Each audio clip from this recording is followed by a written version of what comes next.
jugar. A jugar. ¿Cuál es el objetivo de esto? En estas sesiones no vamos a ver la parte operativa en sí de cada grupo ni de cada maestro. Lo que vamos a ver es la escuela bíblica de verano para cada uno de nosotros. Esta es nuestra escuela bíblica de verano. Esto es lo que nosotros primero debemos aprender para después transmitirlo a los niños, ¿sí? Entonces, aquí no vamos a ver cuestiones operativas de cada una de las estaciones ni de cada uno de los grupos, sino que vamos a ver la estructura general y cada una de las lecciones con la enseñanza bíblica para nosotros. Esta es nuestra escuela bíblica de verano, ¿sí? Esto es para nosotros. Ahora, esto es lo más importante de la escuela bíblica, el mensaje bíblico, ¿sí? Entonces, esto nos va a llevar 1, 2, 3, 4 sesiones. 4 sesiones. Hoy, gracias a Dios, podemos llevar a cabo la primera. Y hoy vamos a ver lo que considero una introducción, que es algo muy sencillo, de muy poco tiempo. Y vamos a ver dos cosas principalmente. ¿Alguien ya se aprendió el versículo lema? Segunda de Pedro, capítulo 1, versículo 3. No se preocupen, es la primera sesión. ¿Se busquen, por favor? Segunda de Pedro, capítulo 1, versículo 3. Este es lo que vamos a aprender de memoria. Es el sustento bíblico, es la estructura, es la esencia, es lo que debemos de tener en la mente y el corazón, porque es lo que vamos a transmitir a los niños. Pero obviamente primero tiene que estar en nuestro corazón y en nuestra mente. Lo vamos a ver a detalle, este versículo, después de la introducción. Y lo segundo que vamos a ver es la primera sesión, hasta donde nos dé la oportunidad del tiempo, que es el pasaje bíblico, bueno, el lema es Jesús me cuida, que es el primer día. El primer día, Jesús me cuida. Okay.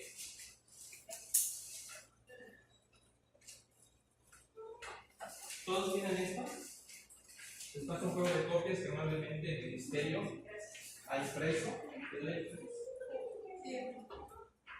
¿Quieres aceptar? ¿No le aceptas? Sí, ya veremos impreso. Está bien. Vamos para que lo juntas. Si ya llegan en una, pues verdad. No, pero hay que coleccionar el tercer día.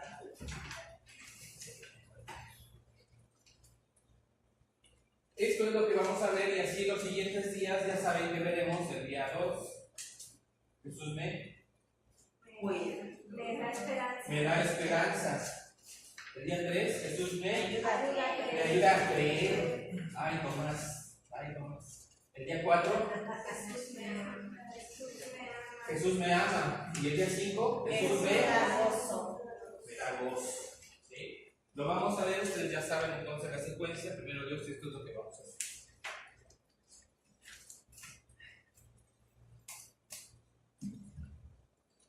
Ok. Hoy es Jesús me cuida. Voy a borrar esto, solo fue para que ustedes lo anotaran y todos estuviéramos en el mismo canal.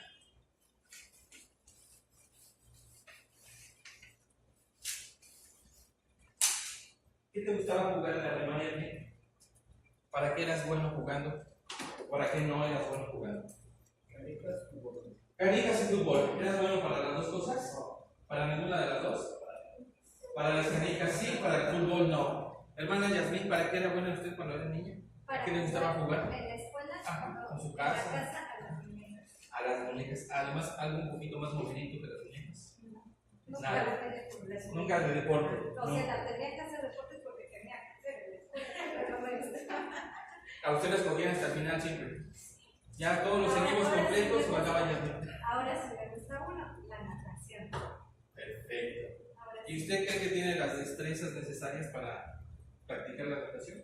¿Lo ha visto en este tiempo? ¿No? Digo, sí, nado y todo, pero no como a nivel competitivo y menos esta edad. Esas destrezas las ha ido desarrollando. Lo disfruta, pero esas destrezas poco a poco las va a ir desarrollando. sus entrenadores van ido diciendo haga así, haga esto, para que conozca la técnica y poco a poco vaya desarrollando sus habilidades. ¿Para qué es buena en la escuela? Deporte.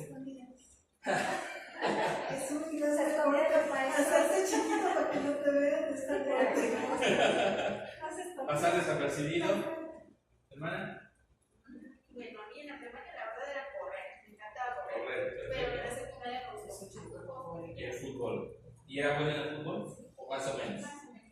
Me gustaba el básquet, pero por mi tamaño nunca me dejaron jugar básquet. Pero jugaba bien. Tenía la destreza para hacerlo. Se defendía. Me divertía, más que el fútbol. Le gustaba y tenía la destreza para hacerlo. Se las quitaba, tiraba. Pero nunca me dejaron estar en el equipo. Yo un poquito de voleibol. Voleibol. Muy crítico, pero Y lo gustaba y lo hacía bien. O había cositas que le fallaban. Siempre fallaba mejor porque no tenía tiempo para entrenar. ¿Ok? Nada más de los ratitos que podía yo jugar en la escuela, era lo único. Porque en mi casa no teníamos tiempo para hacer ningún deporte. ¿Usted considera que si hubiera tenido más tiempo para entrenar lo hubiera logrado mucho mejor? Sí, y me gustaba. Le gustaba, tenía habilidades para hacerlo y con un poco más de entrenamiento tendría las destrezas para hacerlo bien. ¿Salita? El básquetbol y fútbol. ¿Y los juegas bien? ¿Te escogen cuando hacen partidos? Salita conmigo, eres de las primeras que escogen. luego la ponen en la portería. ¿Te gusta? ¿Sientes que tienes habilidad para hacerlo? Si practicas más, ¿sientes que te saldrían mejor los tiros? Sí. Bueno, en general así es. La hermana alguna vez. No, me dijo. Jugaba voleibol con mis amigas. Voleibol. Así nada más, de esparcimiento nada más o en la escuela. No, en la escuela. ¿Era buena? ¿Más o menos? Cuando hacían equipo, ¿la escogían o no la escogían? Ay, no, sí. Sí, la escogían. Pero porque éramos casi del grupo que tenía que haber. Ok. Jugábamos. Mateo. Bueno, me gusta el fútbol, pero a veces mi patatina, bueno. ¿Te gusta? Pero hay que practicar, no tienes las habilidades. Y cuando empezaste a jugar fútbol con otros niños, te diste cuenta que con la práctica esas habilidades fueron mejorando, ¿verdad? Hasta una vez partí el balón y salió volando hasta la otra cancha. Tiene el gusto por ese deporte, no tiene habilidades, pero practicando consiguió destreza para que le parezca. A mí cuando iba a la secundaria me lo probaron en la educación. Es posible, aunque no lo crean, es posible reprobar la educación. Pero Dios me ayudó y como a los 2 años jugaba voleibol, básquet no sabía, pero para no ser así, buena mi hermana y yo, brincar el resorte. Eso, Ah, ya va a ser deporte olímpico, ¿eh? No, y no es cierto. brincar la cuerda. Yo en mi casa. ¿Eras buena brincando la cuerda? Muy buena. Yo creo que ¿Durabas más que los demás? O sea, ¿era algo que te gustaba hacer? ¿Tenías la habilidad? Y además tenías una destreza desarrollada. Muy bien. Ese es el mensaje de esta escuelita bíblica. La vida, el juego de la vida. ¿Sí? Y tenemos que enseñarle a los niños que están en fe, que están ya viviendo la fe, que han manifestado o se ve que son creyentes o que tienen un gusto por las cosas de Dios, que en esta vida tienen que desarrollar destrezas para poder salir adelante en el camino de la fe, en esta carrera de la fe. Y esas destrezas, cada una de esas destrezas, así como el básquetbol, la natación, el voleibol o saltar la cuerda, tienes algo físico que desarrollar para que la siguiente vez te salga mejor.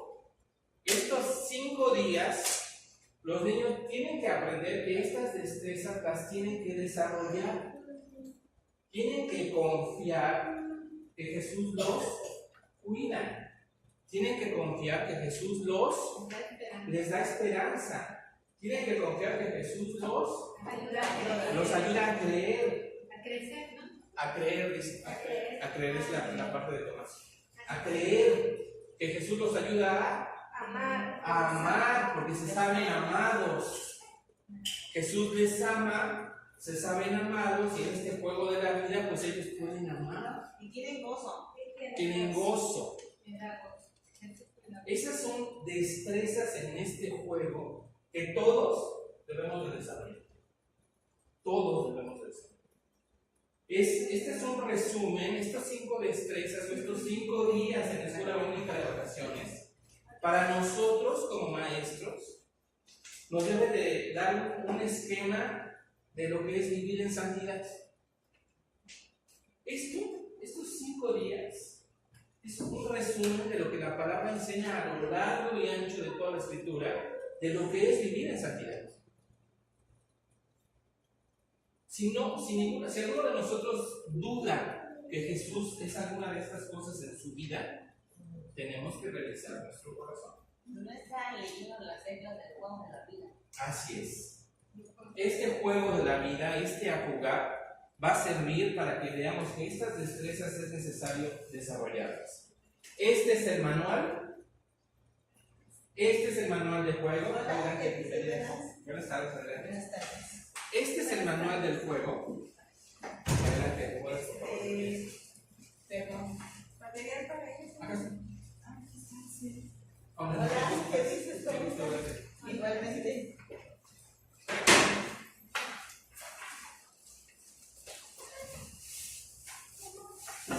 Hemos avanzado un poquito con algunas cositas de lo que vamos a ver. Si bien ya al final con algunos de los hermanos, que las empaten porque es importante que lo tengan.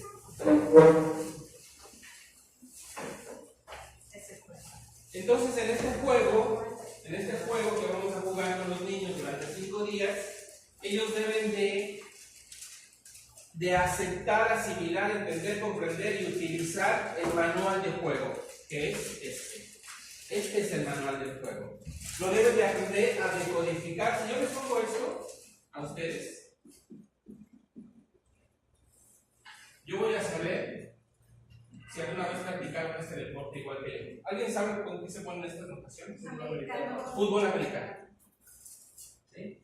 O lo jugaron, o algún familiar, o les gusta. En la película, fútbol americano. Estas señales, ella ya las decodificó y sabe que es el fútbol americano. ¿Sí? Las de fútbol soccer son diferentes. Generalmente es en la formación en lo que se ven las diferencias. Eso es lo que, si el Señor lo permite y confiamos en que así sea, nuestros niños deben de aprender en esta semana. Que este es el manual. Este es el manual del juego. Y a través de conocer este manual, es que ellos van a ejercitarse en estas 5 destrezas que acabamos de ver, que es el objetivo de cada uno de los días. ¿Vamos bien hasta acá? En estas destrezas,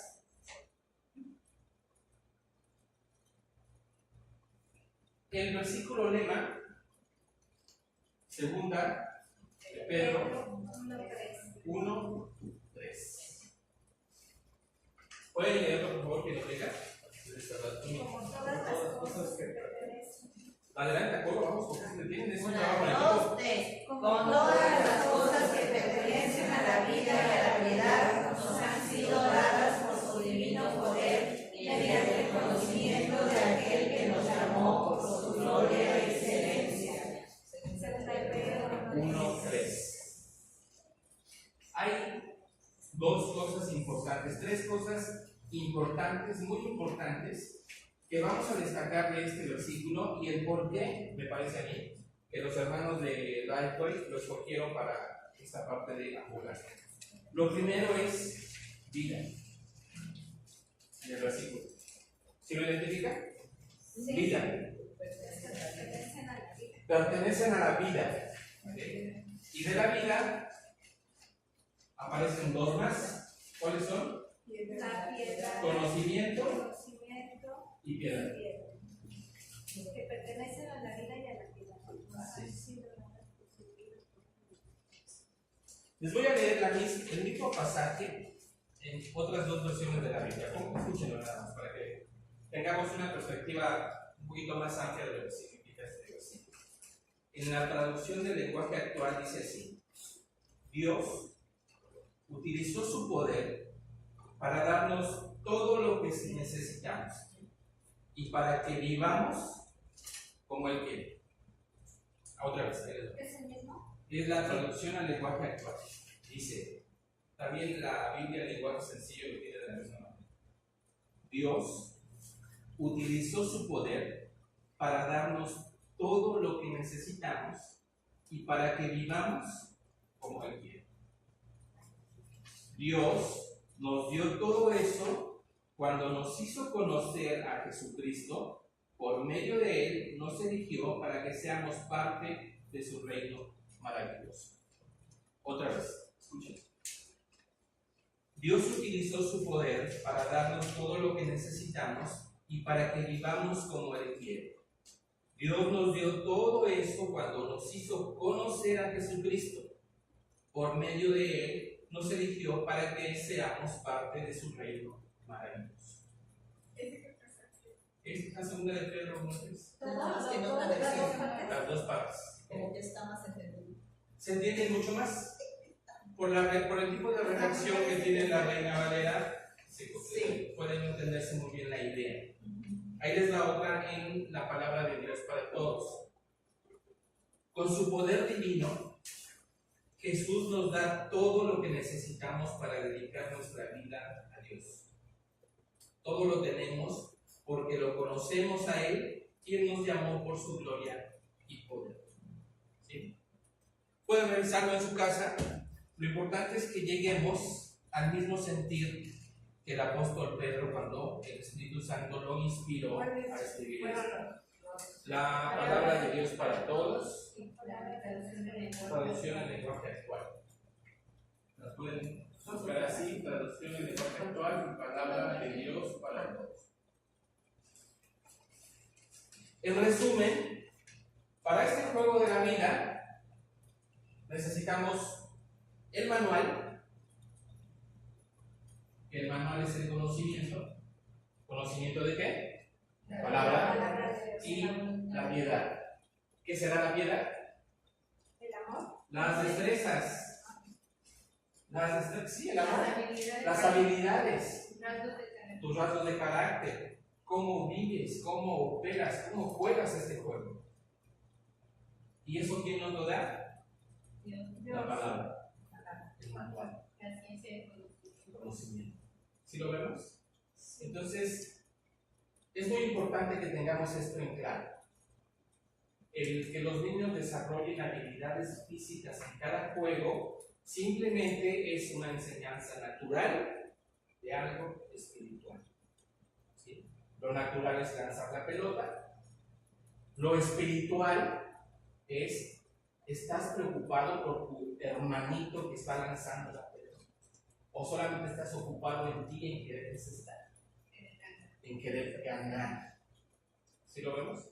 Obviamente eso lo van a ir desarrollando ustedes en sus lecciones y en las actividades que les haya tocado. Entonces, en este juego de la vida necesitamos el manual, que es la palabra, y vivir de manera piadosa, oidores y hacedores. ¿Sí? Es todo el mensaje de la Escritura en este versículo y en estos 5 días, pero ya de manera operativa, confiable. Es lo que le contestó el pueblo de Israel cuando Israel dio lo que necesitó. Así es. Lo que has dicho, haremos y oiremos.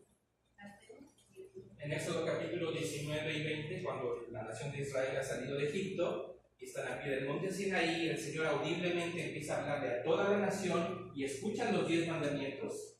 La reacción del pueblo después de que los escucharon es: todo lo que nos digas, haremos y oiremos. El orden está así en el texto en hebreo. ¿Qué quiere decir? Que ellos confiaban en que iban a hacer lo que Dios les dijera. Ellos iban a hacer. Nuestra fe es una fe de acción. Es una fe de acción. No podemos decir que somos amorosos y que reconocemos el amor de Dios en nuestra vida si no somos amorosos con nosotros. Por eso los niños deben aprender a jugar esta vida creyendo y confiando que efectivamente Jesús los cuida. Jesús les ayuda a creer, Jesús les da gozo, Jesús les da esperanza. Esa es la parte real del pueblo. ¿Sí? Bueno, este es nuestro versículo. Marquen ahí, subrayen vida, conocimiento y piedad, porque lo vamos a ver en este momento. Es parte de la introducción, el versículo lema de la escuelita bíblica. ¿Sí? Voy a borrar acá.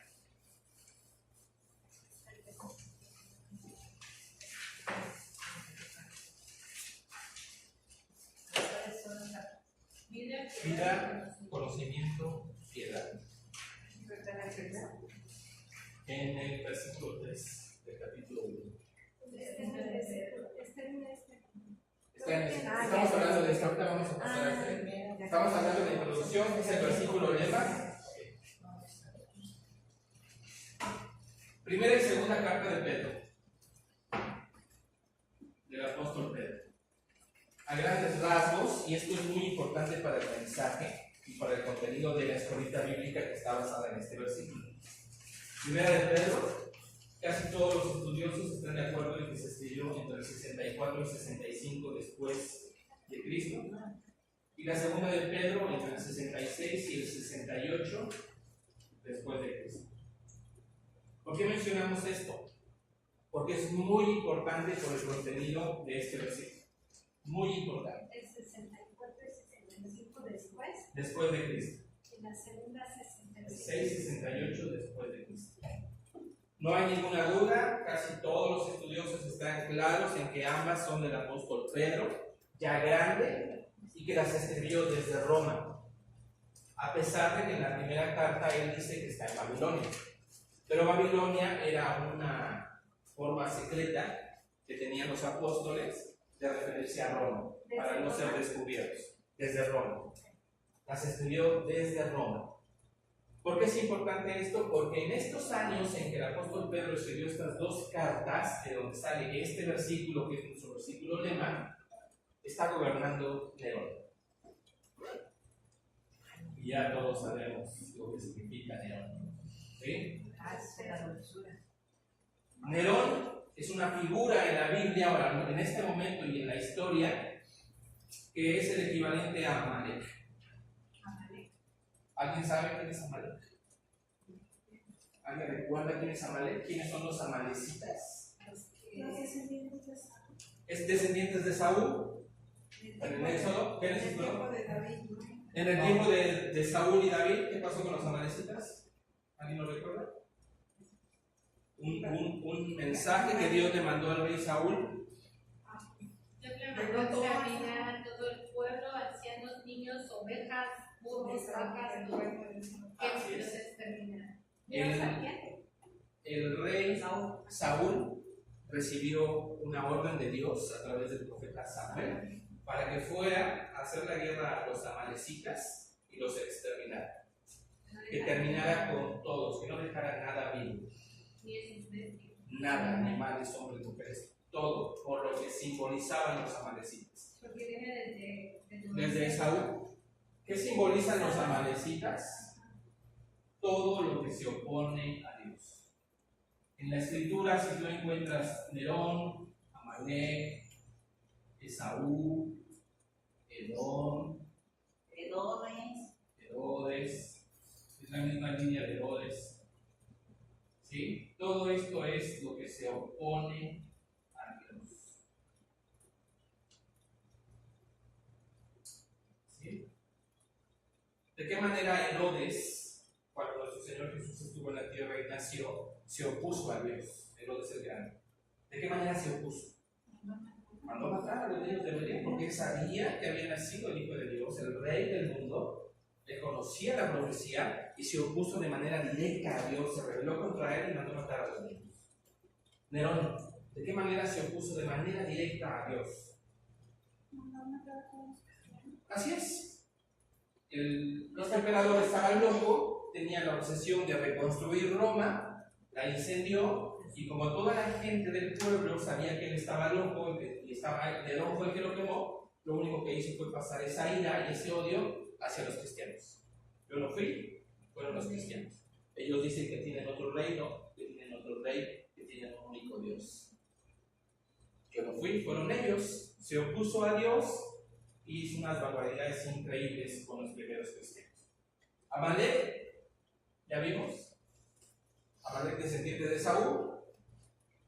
También fueron amalecitas los que atacaron al pueblo de Israel cuando recién salían del desierto de Egipto, a los últimos, a los más débiles, a los ancianos, a las mujeres y a los niños, a los enfermos. Por eso Dios lo mandó a matar por medio de... Por eso Dios aplicó justicia con ellos, ¿sí? Porque simboliza todo, es la simiente del mal, simboliza el mal en esta tierra, cualquiera de estas cosas. Estos hombres, estos nombres, se oponen a Dios, a su voluntad y a su pueblo. ¿Sí? En el libro de Esther que quería exterminar. En el libro de Esther, Amán, que quería exterminar al pueblo judío en los tiempos del libro de Esther, era un descendiente de Amán. Una maldición. ¿Sí? Bueno. Nerón estaba gobernando en Roma cuando Pedro escribe estas cartas. Y la primera carta tiene el objetivo de al pueblo de Dios, a los creyentes, darles, principalmente, hay varios aspectos, pero el principal es darles esperanza. Esperanza en un mundo gobernado por Nerón, donde todo lo externo los empieza a atacar. Persecución, tribulación, muerte, hambre, miedo, frío. No saber qué va a pasar mañana, si vamos a estar vivos o no. Entonces, esa primera carta, el apóstol Pedro, inspirado por el Espíritu, la escribe principalmente para infundir esperanza a los cristianos, a los creyentes. ¿Sí? Y la segunda carta la escribe principalmente para mostrarles de qué manera defender su fe de amenazas internas. ¿Amenazas qué? Internas. Aquí son amenazas externas y acá son amenazas internas. ¿Por qué? ¿Por qué? Porque aquí esta carta principalmente trata de los falsos maestros, las falsas doctrinas, gente que ya se ha infiltrado en los grupos de creyentes y está enseñando cosas desviadas de la fe. ¿Sí? Entonces aquí la primera, para darles esperanza ante el mundo y la presión y las circunstancias del mundo. Y la segunda, para mostrarles de qué manera pueden defender su fe de todas esas amenazas internas. En un grupo se infiltra un maestro falso, un lobo con piel de oveja. ¿Cómo vas a distinguirlo? ¿Cómo vas a saber que es una falsa doctrina? Ustedes hoy aquí, de cualquier cosa que yo les diga, ¿cómo pueden saber si es verdadero o falso de acuerdo a la voluntad de Dios? ¿Cómo lo pueden saber? Con el conocimiento de qué? De la palabra. Yo le enseño mi celular. Aquí cualquiera me va a decir, no, Memo, a ver, ¿sabes qué? Mira, aquí dice. ¿Cómo se te ocurre a ti decir esto? Entonces, en este juego de la vida, segunda de Pedro 1:3, conocimiento ¿para qué? Para vivir de manera piadosa. ¿Sí? Entonces, segunda carta de Pedro para defender de amenazas internas, falsos maestros, falsas doctrinas. Les voy a poner una ilustración. Esta ilustración la escuchamos en la semana de un pastor, un estudio que estábamos escuchando. Y además también me pasó a mí. Cuando tú estás siendo capacitado para ser cajero, te dan billetes de verdad. ¿Alguien ha sido cajero de Banco aquí? Bueno, yo sí cuando tenía 20 años. Banco Mexicano Somex. No le existe. Te dan un pago de billetes y te dicen cómo contarlos. ¿Cuánto es? Primero bien, ¿cuánto es? ¿Cuánto es? No, pues me salió tanto. Ah, está mal, vuélvelo a contar. Así una y otra y otra y otra vez. Y en ese fajo de billetes, en algún momento te ponen un billete falso. Pero ya has contado tantos billetes verdaderos. Y por tus manos han pasado tantas veces billetes verdaderos que inmediatamente tocas un billete falso y dices, lo sientes, dices, este está raro. Lo levantas y dices, sí, es falso. Lo ves a la luz, ahora sí que lo ves a la luz, y dices, este billete es falso.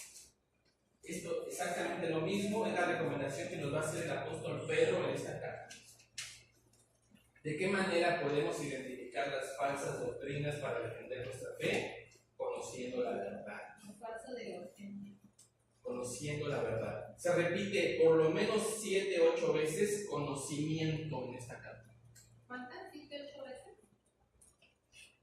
De 7 a 8 veces la palabra conocimiento de la verdad. Entonces, a los cajeros de banco no es necesario que les den toda la variedad de billetes falsos que pueden salir. Mira, todos estos son falsos, apréndetelos, identifícalos. Para que cuando te llegue uno sepas cuál es. No, eso no se hace. Lo único que hay que hacer para reconocer lo falso es estar expuesto a lo verdadero. Y esto aplícalo a toda tu vida. Aplícalo a tus hijos. ¿Sí? Lo único que necesitas para reconocer la mentira es estar completamente y toda tu vida expuesta a la verdad. Sumergidos de otras cosas. Eso es de la escuela pasada. Y eso es lo que nos quiere decir el apóstol Pedro en esta segunda carta.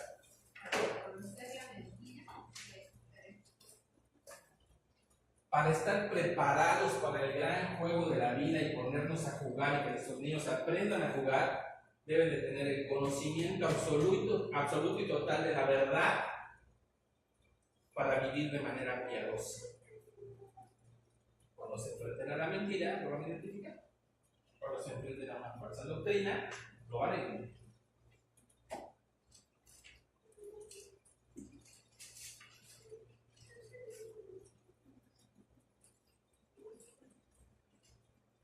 Estamos en la introducción de 2 de Pedro 1:3, que es el versículo lema. ¿Cómo comienza? ¿Cómo dice? Como todas las cosas que pertenecen a la vida y a la piedad nos han sido dadas por el divino poder mediante el conocimiento de aquel que nos llamó por su gloria y excelencia. Amén. Entonces, por eso es que este es el versículo. Yo creo que no pudo haber sido una mejor elección. Vamos a la segunda carta de Pedro para el lema de esta escuelita bíblica. Anótenle por ahí. La palabra conocimiento aparece en el capítulo 1, versículo 2. Vamos a leerlo. ¿De segunda de Pedro? Segunda de Pedro.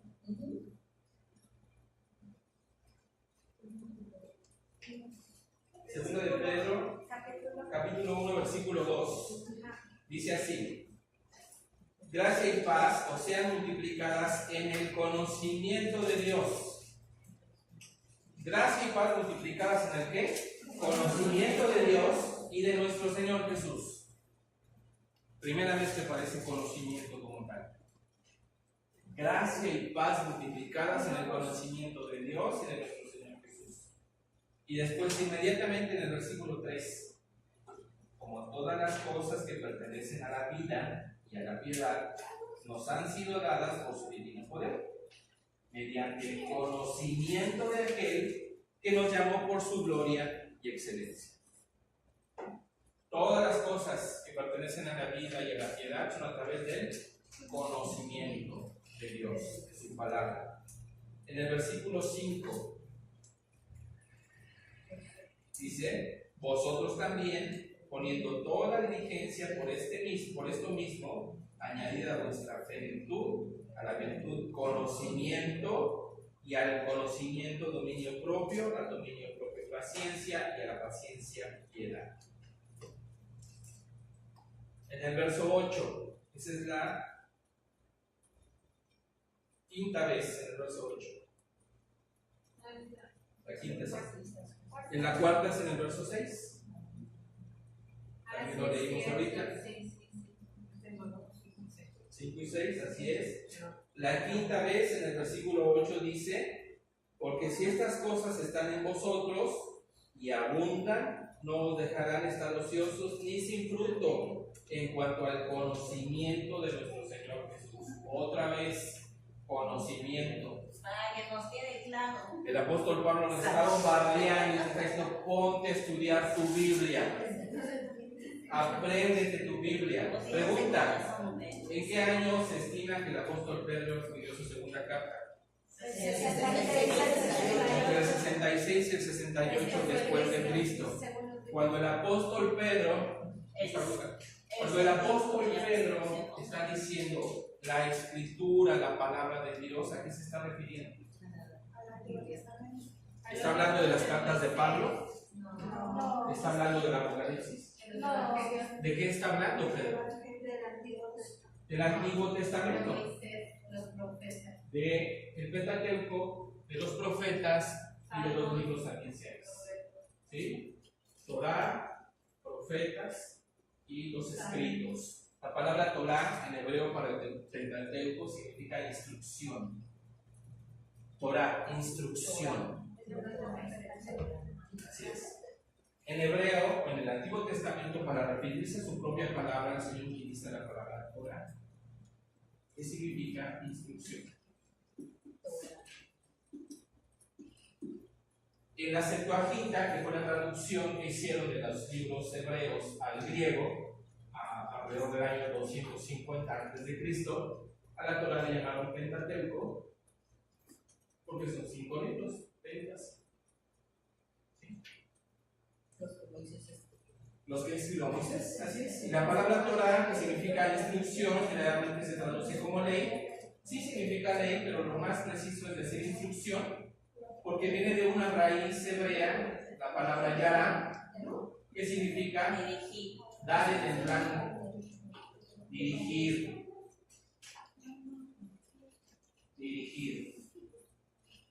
Entonces, acertar, yara, acertar.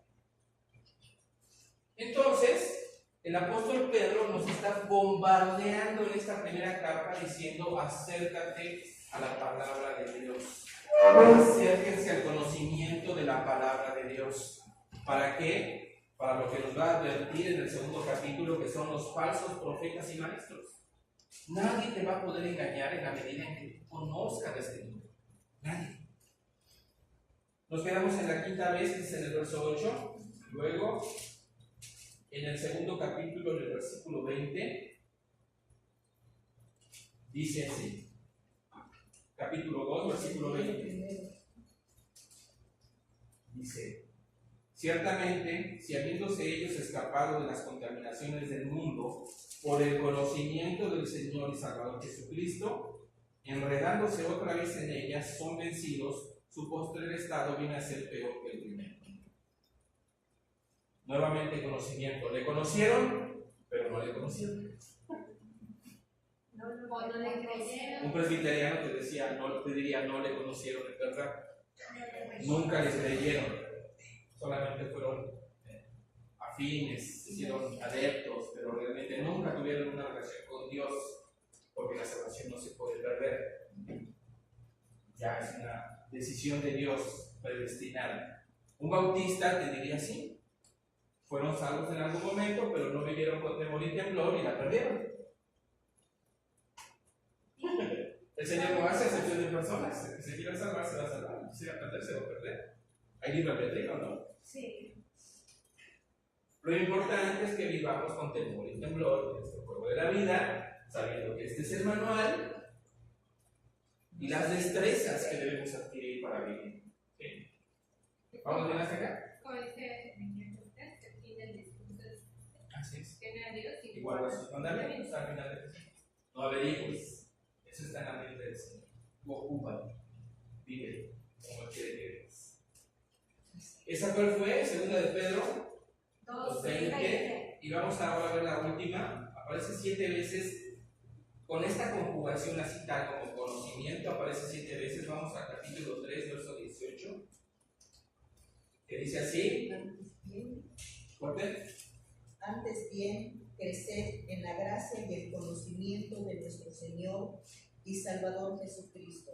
A Él sea la gloria, honra y hasta el día de la eternidad. Amén. Esta es la 7ª vez que aparece la palabra conocimiento en esta segunda carta del apóstol Pedro. ¿Es importante conocer la Escritura? Sí. Vamos, en esta semana, si el Señor lo permite, bueno, no esta semana, en estas 4 sesiones que vamos a tener, por lo menos vamos a memorizar 10 versículos, que son los que vamos a usar de base en la escuela bíblica de verano. ¿Okay? Vamos a Proverbios, capítulo 5. Proverbios, capítulo 2, perdón.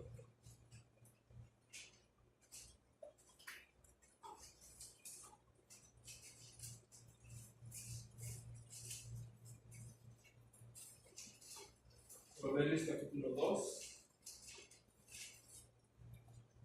Vamos a leerlo de manera circular. Yo comienzo, nos vamos de aquí hacia mi derecha hasta donde lleguemos. Proverbios capítulo 2, vamos a leer nada más hasta el verso 9. Verso 10, perdón.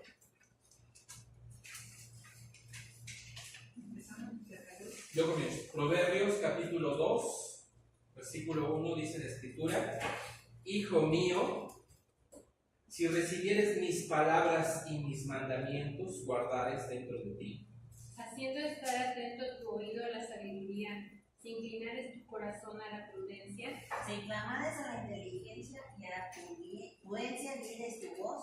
Si como a la plata la buscaras y la escudriñares como a tesoros, Entonces entenderás el temor de Jehová y hallarás el conocimiento de Dios. ¿Hallarás qué? El conocimiento. Entenderemos que el temor a Jehová.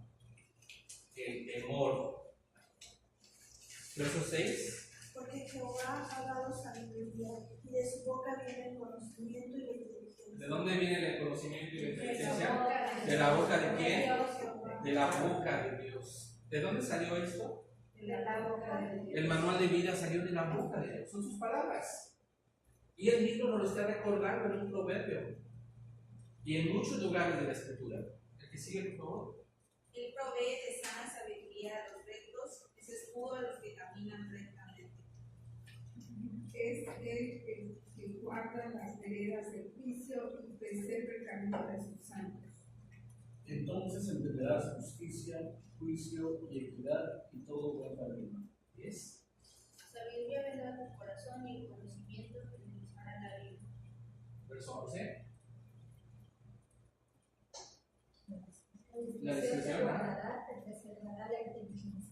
La discreción te guardará y te preservará la inteligencia para librarte del mal camino de los hombres que hablan perversidades. hasta ahí. De los que dejan los caminos derechos, de los que Pedro nos quiere advertir, de los falsos maestros que sirven a su vientre, a su propia concupiscencia, que no les importa si son niños, mujeres débiles, las engañan a los indoctos. Eso es lo que nuestros niños deben de tener presente, que cuando se dejan cuidar por Jesús, cuando dejan que Él les sane, que les dé gozo, que les dé esperanza, que les ayude a creer, nada de eso va a ocurrir. Está escrito, el conocimiento de la palabra de Dios. ¿Vale? ¿Alguna pregunta hasta acá?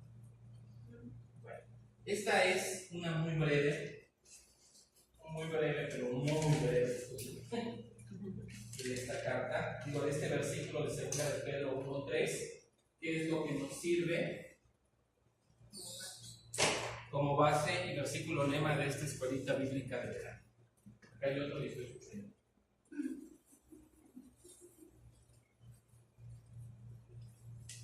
¿Alguna pregunta hasta acá?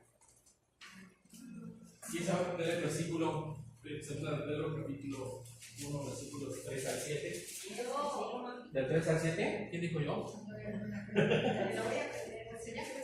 Es que del 3 al 7 ahí está todo el contexto. Yo tampoco me lo sé, no lo voy a aprender. Pero me lo voy a aprender. Muy bien. Vamos a pasar al día 1. Con trabajo se puede hacer dinero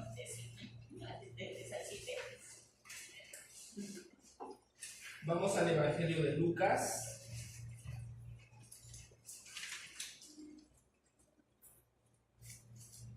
Evangelio de Lucas, capítulo 15.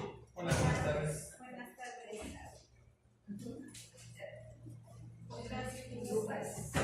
Sí, Lucas, capítulo 15. A jugar. Día 1. Día 1. ¿Jesús qué? Cuídame, cuídame. Jesús me cuida. Y esto, creer, confiar que Jesús me cuida, es algo de lo más difícil que hay, principalmente para nosotros los hombres. ¿Qué? ¿Que Jesús me cuida? Pero por favor, permíteme, me cuido yo solo. Creyentes y no creyentes. Creyentes y no creyentes. Nos cuesta muchísimo trabajo a los varones y a muchas mujeres también. Pero es un rasgo de carácter de los varones. La autosuficiencia. No puedo. Por eso nos cuesta tanto trabajo a los hombres orar, postrar nuestra rodilla delante de Dios y orar. Reconocer que le necesitamos. ¿Cuántos hombres hay? ¿Tienen mayor prueba? 1, 2, 3. ¿Cuántas mujeres? La mayoría. 4 veces más, por lo menos. Que no estábamos en Génesis, no estamos todos. Las mujeres aquí eran puros hombres. Ajá. En el Antiguo Testamento eran puros hombres y ahorita estamos puras mujeres. Andamos en él. Bueno, los que están escritos aquí. Ok. Los personajes de la. Sí. No, pero también hay personajes femeninos. Exacto, de boda. Sí. Pero están más lugares. Sí, y hay un énfasis de varones en el Antiguo Testamento con un objetivo. O sea, es indudable que como Débora seguramente hubo muchísimas más mujeres. Recuerden que en la Escritura no está todo lo que le ha pasado al pueblo de Dios desde el principio hasta acá. No cabría, no está todo lo que hizo nuestro Señor Jesús, como dice el apóstol Juan, no cabría en los libros. Está lo que el Señor quiere que nosotros sepamos y nos enteremos con un propósito. Okay. Día 1, Jesús me... ¿Quién se deja cuidar aquí por mí? Levanta su mano. ¿Quién se deja cuidar por Jesús? ¿Quién ha entregado su vida a Jesús? ¿Quién ha dicho, sí Señor, tú eres mi pastor? Guíame, yo te voy a seguir. Tú me vas a cuidar. Esa es su promesa. Y eso es lo que nuestros niños debe de quedar grabado en su corazón. Que ellos son, la historia la conocen, ellos son la oveja 100. Vamos a leer. La oveja 100, número 100. Evangelio de Lucas, capítulo 15. Yo comienzo y seguimos a mi izquierda, por favor. Evangelio de Lucas, capítulo 15, versículo 1, dice así. Se acercaban a Jesús todos los publicanos y pecadores para oírle.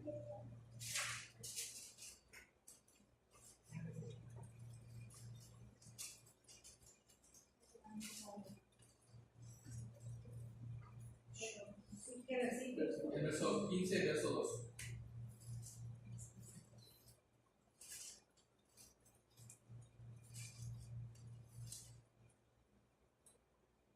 Y los fariseos y los escribas murmuraban diciendo: Este a los pecadores recibe y con ellos come. Entonces él les refirió esta parábola diciendo: Pongamos que uno de ustedes tiene 100 ovejas y pierde una de ellas. ¿No deja las 99 en el campo y va en busca de la oveja perdida para encontrarla? Verso 5. Y cuando la encuentra, la pone sobre sus hombros gozosos. 6. Y al llegar a casa, reúne a sus amigos y vecinos diciéndoles: Gozaos conmigo porque he encontrado mi oveja que se había perdido. Os digo que así habrá más gozo en el cielo por un pecador que se arrepiente que por 99 justos que no necesitan de arrepentimiento. Hasta ahí. Este es el centro del día, de la enseñanza del día. Esto es lo que los niños van a ver en el salón, pero es algo que debe estar en nuestro corazón durante todo el día de esta semana de Escuela Bíblica Literal. Que Jesús nos cuida, que cada uno de nosotros es la oveja sin. Porque ahorita lo vamos a explicar, porque al final el Señor dice y 99 justos que no necesitan arrepentimiento. O sea que si hay personas justas que no necesitan arrepentimiento, ¿sí lo hay? Hay personas. ¿Había? En los tiempos de Jesús había que personas justas que no les dicen la enseñanza. Se decían justos a sí mismos, pero no lo eran. Exacto. Hay una razón por la cual el Señor les dice a las personas que lo están oyendo: es más valiosa esta pecadora que 99 justos que no necesitan arrepentimiento. Porque no hay. Exactamente, porque no hay. Pero para eso vamos a estudiar verso por verso esto. Vamos a ver el versículo número 1. De Lucas 15, ahí donde estamos. Dice: se acercaban a Jesús todos los publicanos y pecadores para oírle. ¿Quiénes son los publicanos? ¿Eran romanos? No. ¿Qué eran? Eran judíos, eran hebreos que trabajaban para Roma, para los romanos, y principalmente recaudaban impuestos. Y de esa recaudación de impuestos ellos se quedaban con su salario, con un poco más, y a veces mucho más, y a veces mucho más para poder quedarse con todo eso y darle a Roma lo que les estaban pidiendo. Eso eran los publicanos. Es como si tu hermano te robara. Así es. Tu hermano, tu paisano, tu conciudadano, la misma persona de tu casa te está robando para darle beneficio a él mismo y a otro, al opresor. Esos eran los publicanos. Qué lindas personas, ¿no? Yo creo que por eso nadie los quería, creo que parece ser que por eso nadie los Creo que quería. está acertado. Pecadores, dice, y pecadores para oírle. Aparte de los publicanos, todas las personas. Aquí el Evangelio pone pecadores para no hacer una lista grande de todos los que estaban ahí, los resume, pero hay un trato especial hacia los publicanos y otros grupos que ahorita vamos a ver y que aparecen a lo largo de todos los evangelios. Pero dicen gente escuchando a Jesús. Dice el verso 2: y los fariseos y los escribas murmuraban diciendo: este a los pecadores recibe y con ellos come. Aquí empieza a especificar que otros grupos estaban por ahí. ¿Quiénes eran los fariseos? Bueno, tenemos a los publicanos. ¿Quiénes son? Tenemos a los fariseos. ¿Alguien sabe quiénes son los fariseos? Los hipócritas. Los religiosos. Así les dijo el Señor. Así, exacto, así les dijo. Pero yo creo que estos también eran hipócritas, ¿no? Yo creo que los publicanos. Así le dijo Mateo capítulo 23. Ustedes son como sepulcros blanqueados y llenos de huesos secos. Que Jesús era el Mesías antes que los fariseos. ¿Alguien sabe?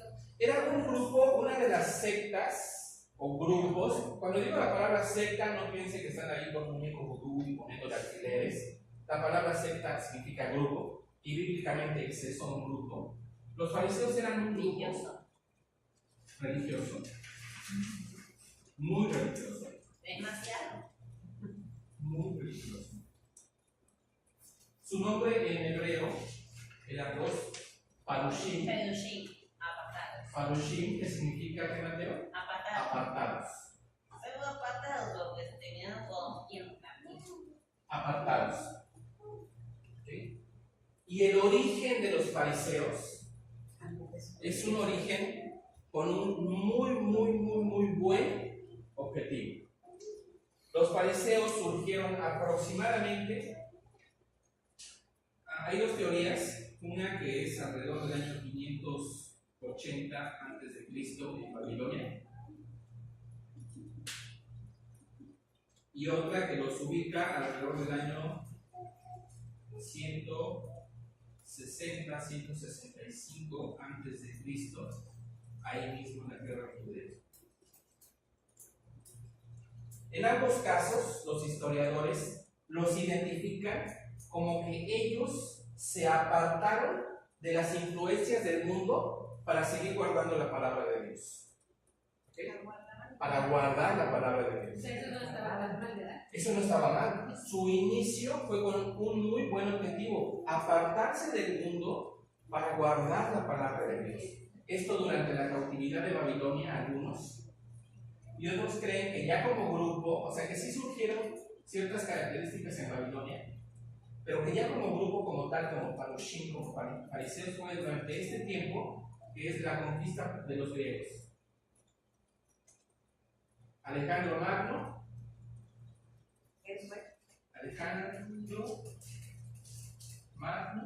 unos años antes había conquistado todo el territorio de Judea, y alrededor de estos años, entre los 160 a.C., ellos se organizan como grupo para oponerse a toda la influencia griega.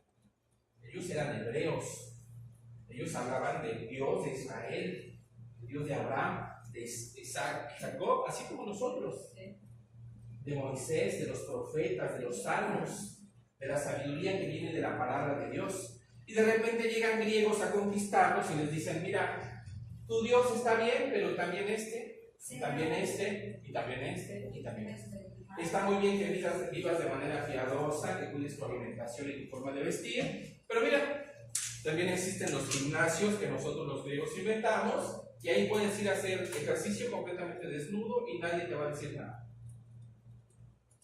Para que vean el tamaño de oposición. ¿Sí? Entonces ellos se organizan y empiezan a decir no a las influencias, nosotros nos vamos a guardar para Dios.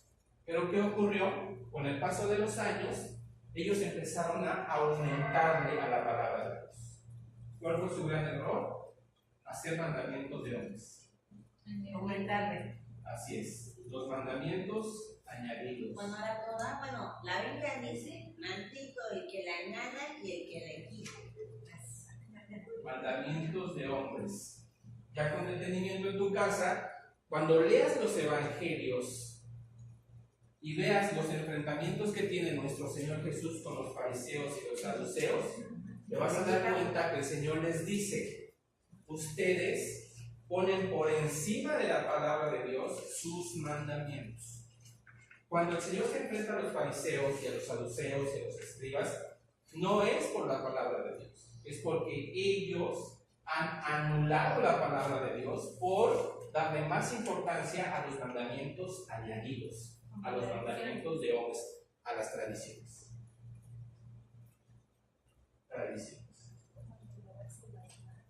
Como eso de la pasta. Todos los, no hay uno que se escape de eso, no hay uno solo. En todos los evangelios. Bueno, ese es el grupo de los fariseos. Luego dice, ¿quién más estaba ahí? Los escribas. ¿Quiénes eran los escribas? Los que escribían la ley. Los copistas. Así es. Eran copistas. En lugar de la imprenta, en lugar de copy-paste, eran los copistas. Y además ellos también enseñaban. Los escribas. Pero mayormente enseñaban interpretaciones de la ley. Así es. Los escribas copiaban los rollos de la ley y enseñaban, pero generalmente lo que enseñaban los escribas era esto de acá: las tradiciones, las añadiduras. Por eso siempre tienen ese lugar ahí cerca de los fariseos, escribas y fariseos, porque eran de donde eran los que legislaban y el diario oficial. ¿Sí? Los fariseos legislaban y después los escribas lo publicaban y lo enseñaban. ¿Sí? Así era más o menos su relación. Y eran como que el combo. Ese es segunda de Pedro. ¿Quién se enojó? No, es segunda de Pedro. O Judas, seguro, cualquiera de las. Estamos en Lucas, ¿verdad? Sí. Vamos a ir hasta aquí.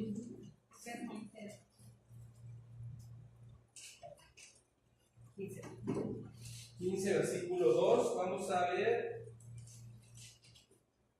Dice: a los pecadores recibe y con ellos come. ¿Quiénes se los están echando en cara? Los fariseos y los escribas, van en combo. Verso 3: entonces él les refirió esta parábola diciendo: ¿qué hombre de vosotros, teniendo 100 ovejas, Si pierde una de ellas, no deja las 99 en el desierto y va tras la que se perdió hasta encontrarla. Y cuando la encuentra, la pone sobre sus hombros gozoso. Y al llegar a casa, reúne a sus amigos y vecinos diciéndole: gozaos conmigo, porque he encontrado mi oveja que se había perdido. Obviamente, en toda la audiencia no había un hombre justo. No había nadie que fuera justo. Los fariseos, los saduceos, los escribas y toda la gente que estaba alrededor estaban acostumbrados, como nosotros, a confiar en nuestra propia justicia. A hacer las cosas como yo digo que se deben hacer y autojustificarme. Confiar en ellos, en su religión, en sus mandamientos añadidos. Romanos capítulo 10, lo pueden leer en su casa con calma. La autojustificación. Nuestro Señor les dice al final: hay más gozo en los cielos por un pecador que se arrepiente que por 99 justos que no necesitan arrepentimiento. Porque esos aparentemente justos no lo son. Les está diciendo a todos ellos, escribas y fariseos: oh, hipócritas, se están llamando justos y no se dan cuenta que no lo son. Cada uno de ellos debería de ser esa oveja 100, como somos cada uno de nosotros. Cada uno de nosotros debe de ser la oveja 100. Si tú no estás consciente que necesitaste que Dios extendiera sus lazos de amor, como dice en Oseas, y te alcanzara, te hablara al oído, te conquistara tu corazón y regresaras a Él, entonces no has entendido de lo que se trata el amor de Dios. Y por supuesto, no vas a dejar que Jesús te cuide, porque no eres de sus ovejas. Vamos al profeta Ezequiel capítulo 34. Ezequiel capítulo 34.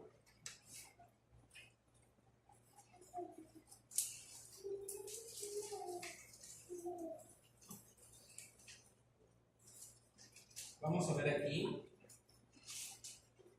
quiénes son las ovejas. ¿Quién es la oveja 100? A partir del 11. El 10, perdón.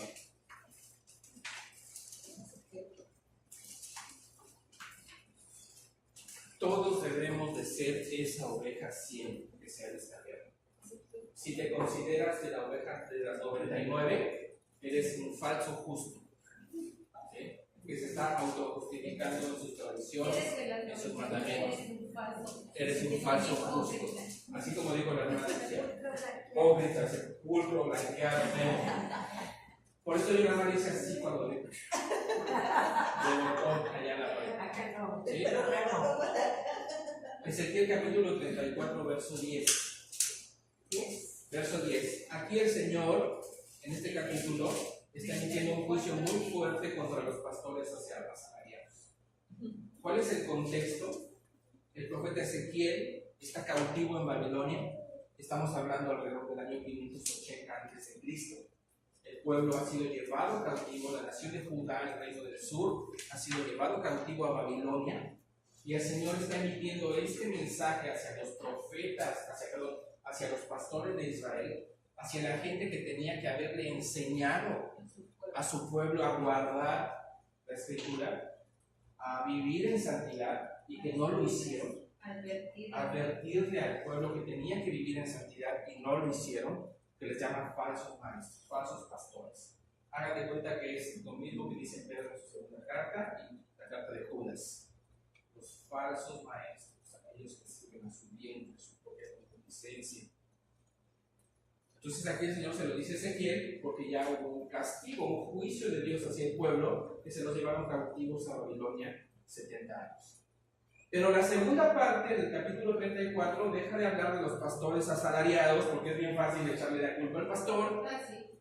Ese pastor, ese pastor, ese maestro, ese líder, ese, esa. Así, es bien fácil. Es lo más fácil. Pero ¿qué pasa?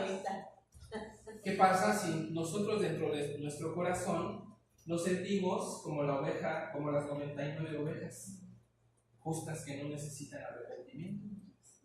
¿Cómo te sientes? ¿Como esas 99 o como la oveja 100 que se ha descarriado y necesita ser cuidada por el Señor?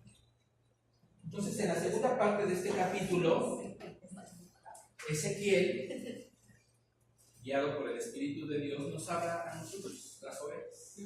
Dice el verso 10, Ezequiel: así ha dicho Jehová el Señor, he aquí yo estoy contra los pastores, y demandaré mis ovejas de su mano, y les haré dejar de apacentar las ovejas, y los pastores se apacentarán más a sí mismos, pues yo libraré mis ovejas de sus bocas, y no les serán más por comida. Se imaginan mis ovejas, porque los pastores, ¿qué hacen? Explotan a las ovejas, las traspilan, se las comen, las devoran, el lobo hacen barbacoa de ellas, y las pobres ovejitas ahí andan sufriendo como ovejas sin pastor. Les quitan la lana. Ahora sí que les quitan la lana. Dice el Señor en el verso 11: porque así ha dicho Jehová el Señor, he aquí yo mismo iré a buscar a mis ovejas y las reconoceré. Lo mismo que hizo el Señor en Lucas 15. Fue por su oveja, la reconoció, fue a buscarla, lo mismo dice. Verso 12: como reconoce su rebaño el pastor el día que está en medio de sus ovejas esparcidas, así reconoceré mis ovejas y las libraré de todos los lugares en que fueron esparcidas el día del nublado y de la oscuridad. El Señor dice, va a llegar un momento en que los pastores, estos pastores asalariados que no hacen su trabajo que yo les encomendé, lo voy a hacer yo mismo. Y a cada persona, en cualquier lugar donde esté, no importa lo lejos, no importa el idioma, no importa el país, en cualquier lugar donde esté, va a reconocer mi voz y yo le voy a llamar. Y eso nos está tocando vivirlo hoy. Es increíble, increíble cómo el Señor llama de lugares a personas que dicen, no tienes idea, bueno, es una oveja del Señor. Él ya lo sabía, conocía su nombre, conocía su situación. Y tú te quedas así, wow. Y no necesitó ir a una iglesia o un templo, no necesitó escuchar a un pastor, la Escritura, el Espíritu de Dios. Eso está diciendo aquí. Verso 13. Y yo las sacaré de los pueblos y las juntaré de las tierras, las traeré a su propia tierra y las apacentaré en los montes de Israel, por las riberas y en todos los lugares habitados del país. En buenos pastos las apacentaré, y en los altos montes de Israel estará su aprisco, su corral, su lugar. Allí dormirán en buen redil, y en pastos suculentos serán apacentadas sobre los montes de Israel. Verso 15. Yo apacentaré mis ovejas y yo les daré aprisco, dice Jehová el Señor. Verso 16. Yo buscaré la perdida, lo mismo que vemos en Lucas, y haré volver al redil la descarriada, la oveja 100. Vendaré la perdiz quebrada, la que le rompió la patita por andar ahí dando saltos como capita en el mundo, por andar de loca. Y fortaleceré la débil, mas a la engordada y a la fuerte destruiré. Ya me tocó. Aquí lo está diciendo. Las apacentaré con justicia. ¿Qué pasó aquí? Que los gordos no tenemos lugar en el reino de los cielos. No habla de eso, papi, habla de otra cosa. ¿De qué habla el Señor? De que no están trabajando, no, corazones endurecidos, apocados. Los que creen en sus propias tradiciones y leyes. O sea, tienen la Biblia en sus manos, pero aunque la leen no quieren creer a Dios, ellos están afanados. Como dice Apocalipsis, como le dice en Apocalipsis, tú crees que vives y estás muerta. Tú crees que eres rico y eres pobre, miserable, ciego, desnudo.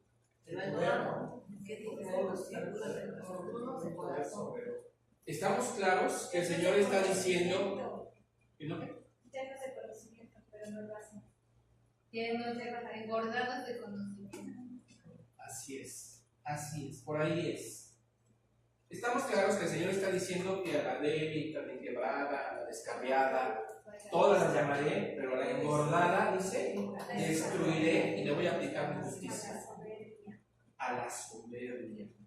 Vamos a leer la Biblia, vamos a Deuteronomio 32. Porque dentro de estas ovejas que somos, tenemos que aprender a ser la oveja 100. A hacer la oveja 100, porque solamente así el Señor te va a cuidar. Vamos a Deuteronomio 32.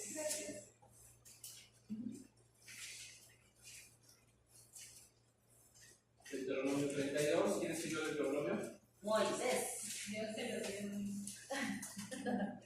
Del Pentateuco. Deuteronomio escrito por Moisés. ¿En qué momento de la historia de Israel? Cuando ya estaban en el desierto. ¿Recién que salieron de Egipto? No. Cuando estaban para entrar a la tierra prometida. Un escrito para la nueva generación. Esa generación que nació en el desierto y no había visto los grandes milagros, señales y prodigios de la liberación de Egipto. Entonces esa generación necesitaba que se los contaran. Y en específico la repetición. Es una repetición de la instrucción que ya les había dado. Todo eso junto es Deuteronomio y más. Y aquí al final, bueno, casi al final, en el capítulo 32 hay un cántico de Moisés. Y en el verso 15, vamos allá al verso 15, por favor. Deuteronomio 32, 15.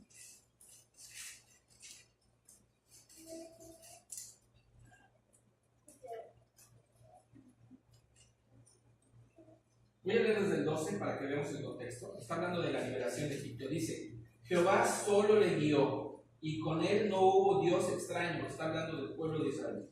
Lo hizo subir sobre la altura de la tierra y comió los frutos del campo, e hizo que chupase miel de la peña y aceite del duro pedernal, mantequilla de vacas y leche de ovejas, con grosura de corderos y carneros de Basán, las mejores tierras que hay en la tierra de la nación de Israel, a Basán al norte, las mejores. Está diciendo que él sacó a su pueblo de Egipto y le dio lo mejor.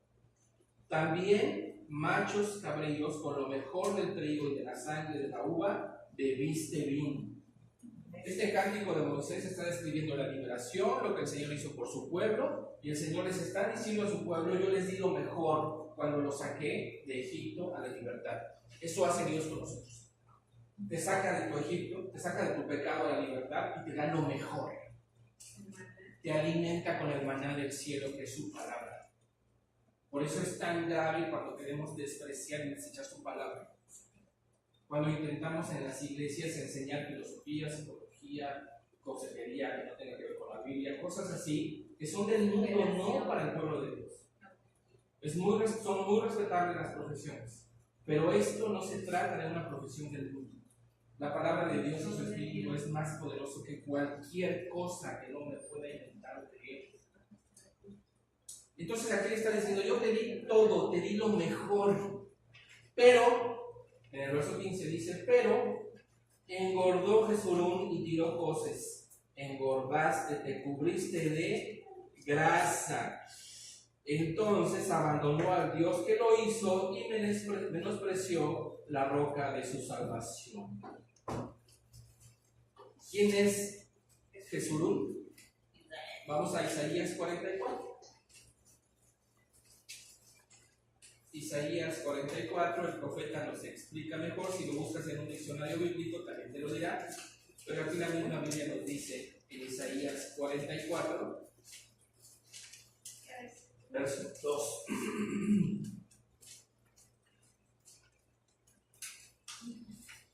Dice, ahora pues, desde el 1, oye Jacob, siervo mío, y tú Israel, a quien yo escogí. Está hablando de Jacob.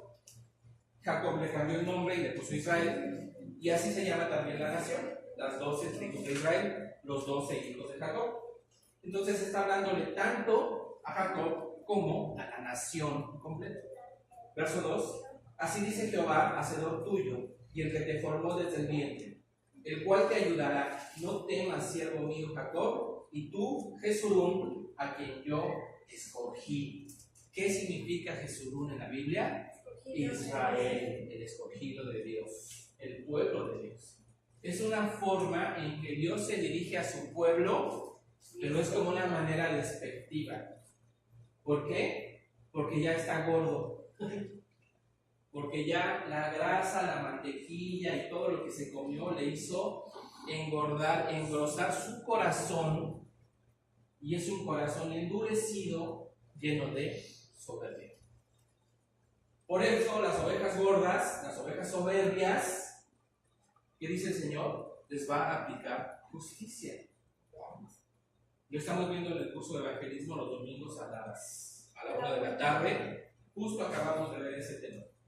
El Señor resiste a los soberbios y da su gracia a los humildes. Está en Proverbio y en Santiago. Entonces, ¿qué está diciendo aquí en Ezequiel 34, que es donde estamos? Que si tú eres una oveja del Señor, debes de considerarte como la oveja siempre. Débil, perdiquebrada, solitaria, malatendida, pero que el Señor va y te cuida. Si estás ensoberbecido, si hay grasa, si estás gordo como yo, simboliza en la Escritura la soberbia. Y la soberbia puede ser ocasionada por el conocimiento. Mucho conocimiento y poca acción es soberbia. Puede ser ocasionada también por el exceso de conocimiento del mundo y muy poco conocimiento de la palabra de Dios. Todo eso es soberbia. Vamos a llegar a revisar Ezequiel. Ezequiel 34, verso 16.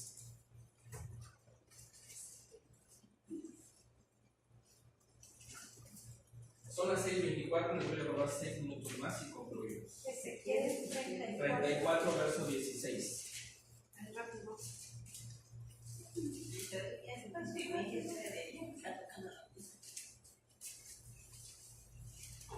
Ezequiel 34, verso 16. Ya vimos quiénes son las gordas. ¿Qué va a pasar con las gordas, que son los soberbios? El Señor aplicará su justicia. Si a un corazón humilde, alguien que se acerca con humildad al Señor, ¿qué le aplica al Señor? Su gracia. El Señor resiste a los soberbios y da gracia a los humildes. Verso 17. Mas en cuanto a vosotras, ovejas mías, así ha dicho Jehová el Señor, he aquí yo juzgo entre oveja y oveja, entre carneros y machos cabríos. Va a haber diferencias. Por eso hay un juicio. Por eso todos vamos a ir a juicio. Hay gente que dice, bueno, yo ya soy salvo, ¿para qué voy a ir a juicio? Bueno, porque el Señor va a juzgar tus obras una vez que has creído. No tus obras de salvación, sino tus obras de santidad. Lo que has hecho con esta salvación, ¿qué has hecho? Verso 18. Os es poco que comáis los buenos pastos, sino que también holláis con vuestros pies lo que de vuestros pastos queda, y que bebiendo las aguas claras enturbias además con vuestros pies las que quedan. O sea, van y comen y toman agua y la ensucian sin pensar en las que vienen detrás. Egoísmo. Soberbia, egoísmo. Verso 19. Y mis ovejas comen lo hollado de vuestros pies y beben lo que con vuestros pies habéis enturbiado. Por tanto, así les dice Jehová el Señor: he aquí, yo juzgaré entre la oveja engordada y la oveja flaca, por cuando empujaste con el costado y con el hombro, y acorneasteis con vuestros cuernos a todas las débiles hasta que las echaste y las dispersaste. Yo salvaré a mis ovejas y nunca más serán para rapiña, y juzgaré entre oveja y oveja. Los libros serán abiertos, dice Apocalipsis 20, y ahí se verán las obras de todos, todas, buenas y malas. Las obras de los creyentes son las obras que hicimos ya que fuimos salvos, lo que hicimos en santidad, ¿no? Y las obras de los no creyentes, pues son las que nos juzgarán a la perdición. Porque no hay quien se salve si no tiene una relación con Cristo. ¿Sí? Verso 23. Y levantaré sobre ellas a un pastor, y él las apacentará. A mi siervo David, él las apacentará y les será por pastor. En el 580 a.C. todavía vivía David. No. 580 a.C. ¿En qué año murió David? No, ese no, ya cuántos. Alrededor de 990, por ahí así, antes de Cristo. ¿Por qué dice entonces Ezequiel que iba a poner a David de pastor? Algunos creen que es una marca. Sí, claro. Es un sobrenombre para Jesús. Es una sombra de nuestro Señor Jesús. Que es el hijo de David. Es el hijo de David. Entonces aquí el Señor está diciendo: yo se las voy a quitar a todos los pseudo pastores y mis ovejas se las voy a dar a mi hijo, al pastor de las ovejas, a nuestro Señor Jesús. Pero, ¿ya se fijaron cómo se tienen que comportar las ovejas? Nos tenemos que comportar, ¿no? Sí. Y portar bien. Tenemos que pensar en los demás. Se considera. La clave de esta enseñanza que está haciendo la distinción, dice: yo voy a hacer distinción entre oveja y oveja. ¿Pensaste en los demás? ¿En tu prójimo? ¿O solamente pasabas a codazos, empujabas para llegar tú primero a tomar el agua?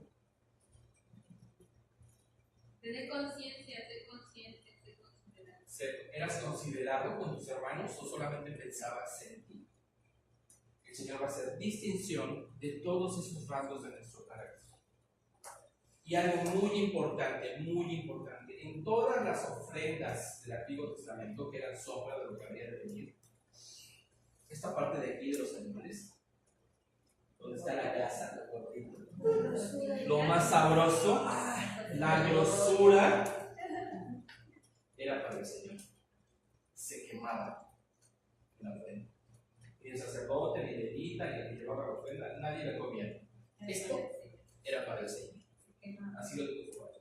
Se quemaba completamente. Era una sombra, un símbolo de la soberbia, la autojustificación. Debemos entregarlo al Señor, la ofrenda. Es de Él. Pero quítame esto. Tú eres el único digno de todo reconocimiento. De ti proviene todo, Señor. Que se queme, que se termine. Es tuyo. Que se acabe. ¿Sí? Un dato más. Génesis capítulo 4. Caín y Abel. Esa es la escuela dominicana. Génesis 4. Sí, Caín y Abel. Génesis 4. Escuela dominical de los datos de las 9. Dice el verso 4, Génesis 4, verso 4, dice: y Abel trajo también de los primogénitos de sus ovejas, ¿qué dice? ¿De lo más qué? De lo más gordo de ellas, y miró Jehová con agrado a Abel y sus ofrendas. A ver, ¿qué llevó Caín? Lean lo que llevó Caín, un versículo. Trajo del fruto de la tierra. Pero ¿cómo dice? Trajo del fruto de la tierra. Caín llevó del fruto de la tierra. Ahí está, Señor. ¿Qué llevó Abel? De lo primero, lo gordo. O sea que tenía dos características: era primogénito, el animal que llevó, y era gordo. La palabra en hebreo significa lo mejor. Es la misma palabra en hebreo para gordura y mejor, es la misma. Así es que ya me sentí mejor. Es la misma palabra. Entonces Abel llevó lo más gordo porque era de lo primero, lo escogido. O sea, de entre todos sus primogénitos de animales, sacó el mejor, el escogido. Y esa era su ofrenda. ¿Sí? Lo gordo, lo mejor, lo que tú crees que eres el mejor. No, es Dios. Eres el merecedor. Entrégase, que se queme. En lo que crees que tú eres mejor, Así es. tú sobresales. Que piensas que es por ti, por tu propia habilidad.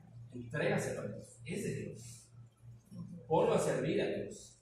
Vamos a regresar a Lucas.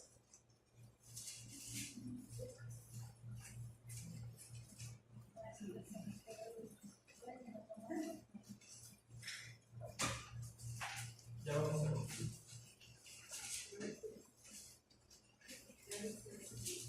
Lucas 15. Dice: gozaos conmigo porque he encontrado, el verso 6, 15:6, dice al final: gozaos conmigo porque he encontrado mi oveja que se había perdido. Os digo así que habrá más gozo en el cielo por un pecador que se arrepiente que por 99 justos que no necesitan arrepentimiento. Es muy importante señalar que el Señor dice aquí, mi oveja que se había perdido. No dice por la oveja que se había perdido. ¿De quién éramos? De Dios. Nos perdemos, nos alejamos y cuando le reconocemos, nos arrepentimos y reconocemos a nuestro Señor Jesús como único y suficiente Salvador, Él nos recupera. Es un rescate, es una redención, es un rescate porque ya éramos de Él. Por eso se llama redención. Es el nuevo redimere en latín que significa volver a comprar. ¿Sí? ¿Alguna pregunta hasta acá? Jesús nos cuida, pero para que Él nos cuide, todo se lo debemos entregar a Él. Todo. Reconocer que somos débiles, que tenemos las piernas quebradas, que necesitamos cuidados, que no podemos solos. De otra manera, Él nos va a cuidar. Si estamos engordados, si estamos en soberbia, que dice que el Señor nos va a destruir y juzgar. ¿Por qué? Porque la Biblia también dice que Dios abomina a los soberbios. Hay una actividad que me gustaría hacer rápidamente para que lo tomen en cuenta. Aparece ahí en su primera hoja, donde dice entrenamiento personal. A la parte de abajo dice, de acuerdo al juicio de los fariseos, ¿en qué equipo jugaría usted? ¿Ganador o perdedor? Ganador o perdedor, según los fariseos. ¿Qué simbolizan los fariseos? Los religiosos. Los religiosos, tu propia justicia. Cuidado, todos llevamos un fariseo de nosotros. Y bien agarrados.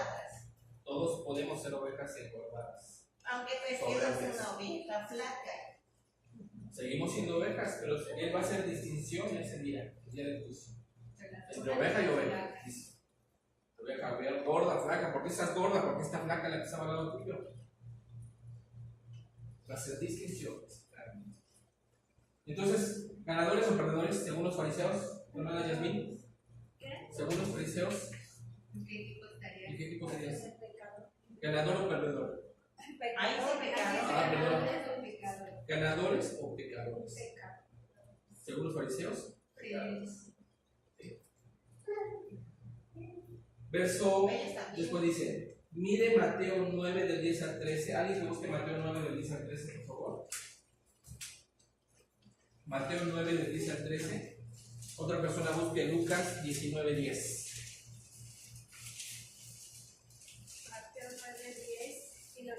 Mateo 9 del 10 al 13. Y aconteció que estando él sentado a la mesa en la casa, he aquí que muchos publicanos y pecadores que habían venido se sentaron juntamente a la mesa con Jesús y sus discípulos.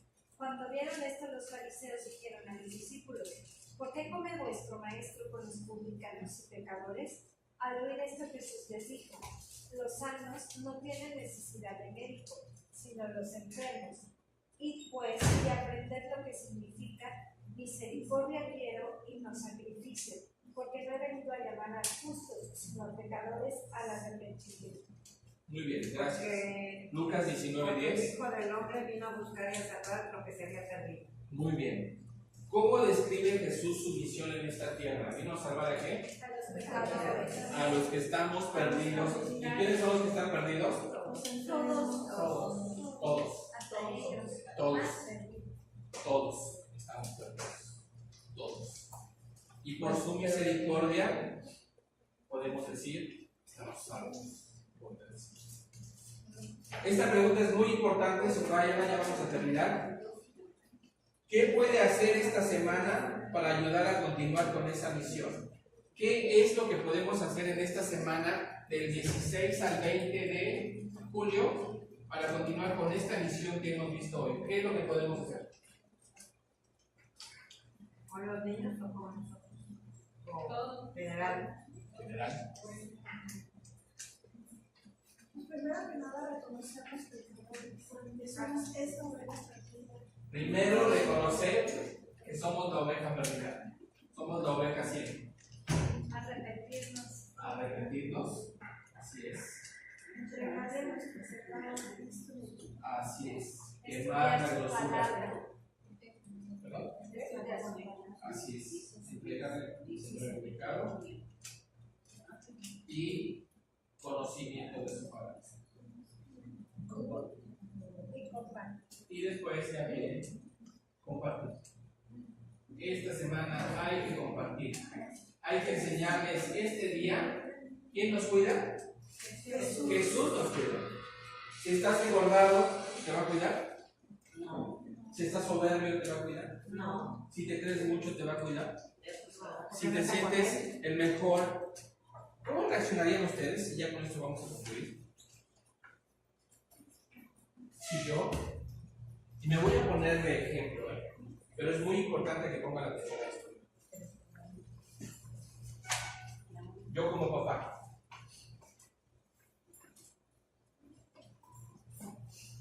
¿cómo reaccionarían ustedes a esto? Y por favor, el Señor permita que se entienda lo que quiero mostrarles. ¿Quiénes eran los saduceos? Los saduceos eran un grupo religioso que junto con los fariseos se opusieron a Jesús en todo su ministerio. ¿De quién descendían? Se decían que descendían del sumo sacerdote Sano De los tiempos de David. Muy bien, hijo, Mi hijo es bien bueno con las cosas de la Biblia. ¿Se fijaron? ¿Se fijaron? ¿Aprendieron? ¿Se dieron cuenta? Bueno, que les sirva de lección. Bien, hijo, siéntese. Siéntese. Ahora sí se cortaron. ¿Se dieron cuenta? Que el Señor nos libre a todos de caer en eso. Con nuestros hijos y con los niños que vamos a tener esa semana con nosotros. Hay que dirigir su corazón, no llenarlo de grosura. Somos muy dados con eso. Muy bien, campeón, tú puedes ser el número 1. Eso es bíblico. ¿O es del mundo? Eso te lo dice el mundo. No la Biblia. El lugar más alto en esta tierra es postrado a los pies de Cristo. Esa es la enseñanza que deben de recibir nuestros niños este día. Para ser cuidados por Dios, ellos deben estar conscientes de que no pueden cuidar a nadie. Si yo creo y pienso que puedo cuidar de mí mismo, pues cuando voy a aceptar que Jesús me cuide. Nunca. Esa es la enseñanza de este día. Jesús me quiere. ¿Alguna pregunta? Gracias a Dios vamos a orar para concluir. Me robé 15 minutos. Es pecado, pero el Señor nos lo perdonará. Si el Señor lo permite, nos vemos la siguiente semana. Vamos a abarcar ampliamente el día 2. Estúdienlo y apréndanse el versículo 1. Segunda de Pedro, capítulo 2, versículo 3. Y también hay que aprenderse Romanos. ¿Ya están guardando? Hay que aprendernos el texto lema. Segunda de Pedro, capítulo 1, verso 3. Y de este día hay que aprendernos el verso auxiliar, que es Romanos, capítulo.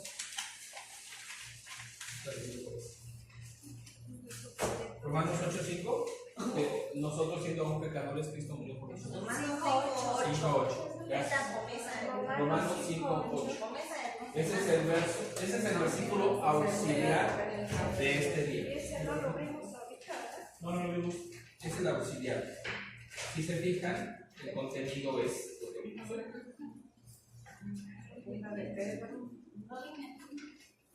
Romanos 5:8 es el versículo adicional de este 8.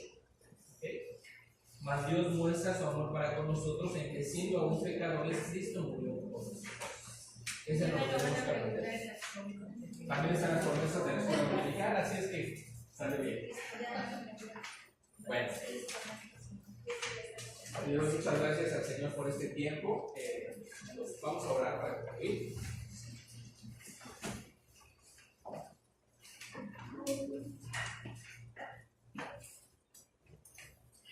Te doy muchas gracias, bendito Señor, muchas gracias. Gracias, Padre, porque tú eres muy bueno con nosotros. Bendito seas, Señor, por tu perdón. Bendito seas por tu justicia. Bendito seas, Señor, por tu amor, por tu misericordia que es nueva cada día. Te doy gracias por este tiempo en el que tú nos has instruido, Señor, y tu Santo Espíritu nos ha guiado en el entendimiento de tu verdad.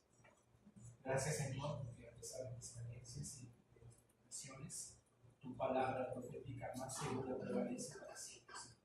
Y es ella la que has dejado para nuestra guía, para ser nuestro manual de vida, para poder desarrollar estas destrezas, estas habilidades, para poder vivir en santidad y jugar este juego de la iglesia. Permite que así se lo podamos mostrar a nuestros hijos y a los niños que asistirán a esta escuela bíblica de verano que ponemos en tus manos. Bendito seas. Muchas gracias por este tiempo que pudimos experimentar. Gracias, Señor. En el nombre y por los méritos de nuestro Señor Jesús, nuestro único y suficiente Salvador. Amén. Amén. Gracias, hermano. Que Dios les bendiga, muchas gracias. Lean por favor la historia de la semana que entra. Acuérdense los versículos.